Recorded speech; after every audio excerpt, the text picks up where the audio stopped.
ராஜசூரியும் ரஞ்சிதாவையும் பொங்க வைக்கிறனால. ஐயோ பெரியம்மா, குட்டியா இதுதான் எனக்கு பயமே. நீங்க ஏதாச்சும் பண்றேன்னு சொல்லி புதுசா ப்ராப்ளத்தை உருவாக்கிறாதீங்க.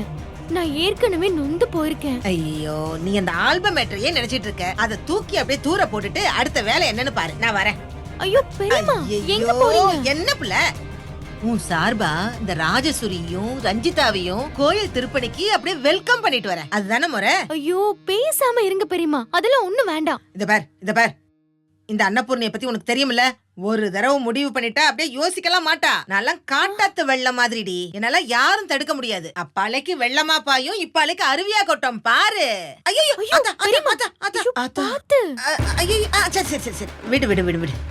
காட்டாத்து வெள்ளம்னா இப்படி ஃபோர்ஸா தான் இருக்கும். சில நேரம் இப்படி சின்ன சின்ன ஆக்சிடென்ட் எல்லாம் நடக்கும். Don't care. பட்டா போய் வெச்சுக்கறேன் அவளுக்கு. ஐயோ பெரியம்மா என்ன பண்ண போறாங்களோ தெரியலையே.